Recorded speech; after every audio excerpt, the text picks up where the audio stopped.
Welcome to Sunshine Art and Drawing. Today I'm reviewing the Pentel Aquash brush set of 3 in small, medium and large, and the Faber-Castell Connector Paint Box 24 set of watercolour paints.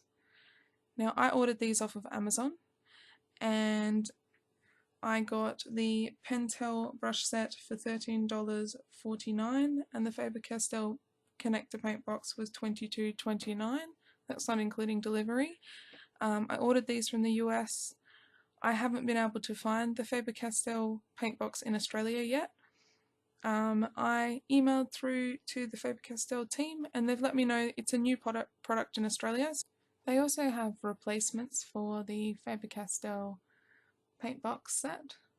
I've found at the moment you can get the first 12. They'll eventually have all 24 available for replacement, and they are a really beautiful paint set. I've been using these for about a month now. I wanted to give them a really good use before I reviewed them, just to make sure that I gave an honest review and let you guys know exactly how these went.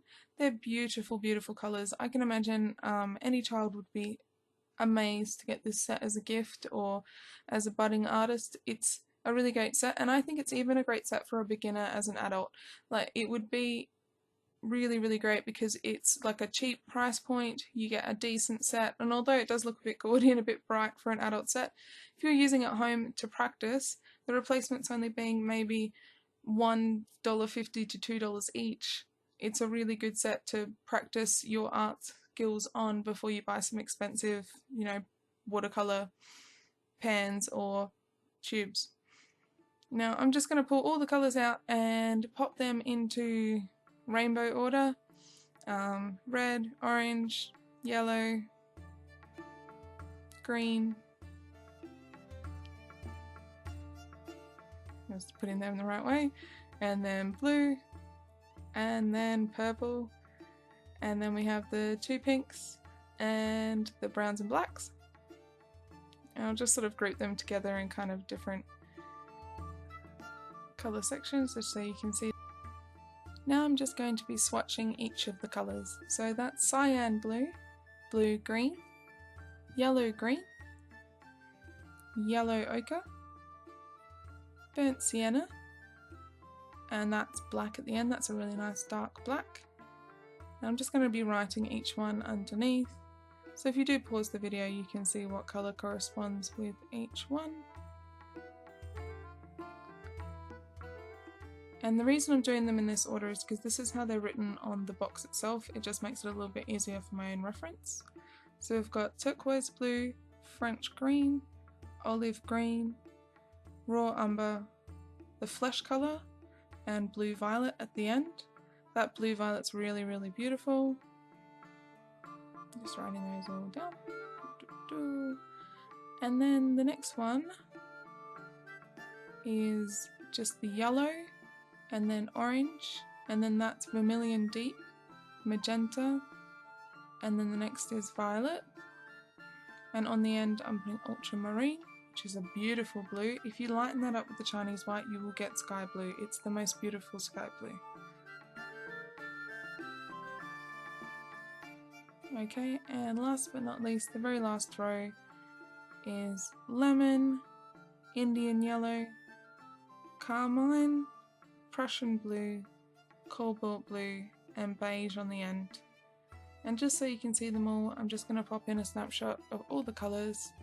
But before I do, I just wanted to say that they came out really bright. They're not dusty at all, they dry nice and quickly, and yeah, they don't come off. They look really pretty, and there's that snapshot, and I'm just spreading them out and showing you how I have them set up. I have them in the warms in one tray and then the cool colours in the other. It's a fantastic practice set, and I'm just going to show you using a bit of this Chinese white, just a quick example painting using the brush that came with the set and just seeing how that goes.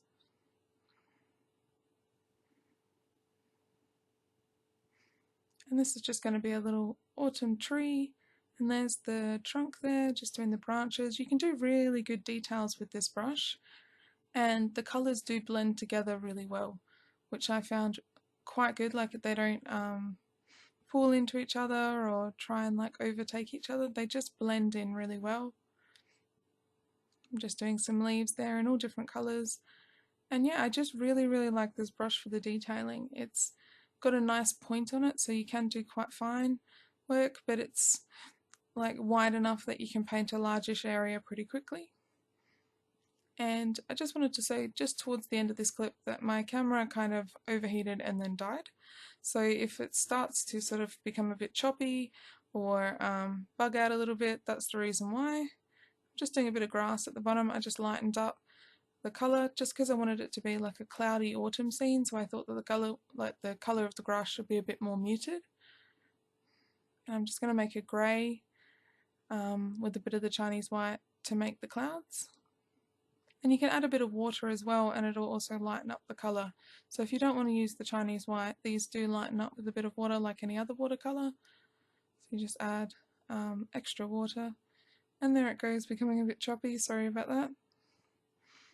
But even though it does cut out, I do show you the finished product. I took a photo of it. And just doing a bit more of these clouds and lightening them up as I go. And I also just take a bit of these greens and I do a small bush right at the bottom, just using a couple of the blue greens. I really like the kind of muted colours of the blue greens, and if you add white to some of the lighter greens, you do get a really good strong colour. So I'm just doing some little flowers on the bushes, and there's the picture of the finished product. I found them really easy to work with, and this next part I'm going to talk about are the actual Aquash brushes. This is my set of 3. I'm just showing you a bit in the bathroom, giving them a bit of a clean and how I fill them. This should help you out. Sometimes it's a bit daunting when you get new products and the instructions on the back are not very comprehensive. So they unscrew at the top. You can't take the bristles out, you just unscrew them to fill up this section. And then you can squeeze it to push water out. I think due to the shape of it, it's a bit less likely to spill. Even if it's on its side and full of water, you still have to squeeze it a bit to get the water out. And once you've filled up all your brushes, just give them a quick dry. But you want to make sure that you can push water out through the brush, making sure it's not clogged or blocked. And I'm just showing you a little bit of painting with these brushes just to show you how fine you can get the points and how you can do a really good gradient with these. They're really great for beginners like learning to do watercolour because it allows you to add more water without getting the paint or the paper too wet, which happens a lot. Like I have that issue a lot. And that's just me doing a bit of mark making, and now I'm just going to use the largest brush and just see how quickly I can make a drawing just using the big brush. I'm not trying to make it perfect, I'm just trying to see how quickly I can do it and how dark I can make these colours and if they still sort of blend together. And I'm blending the black and the blue together and they blended perfectly. This next section is adding a bit of purple into the centre, and as you can tell I was in a bit of a galaxy phase at the time and wanting to do some galaxy paintings, and I'm just doing this really dark black background because I wanted to flick some white into it.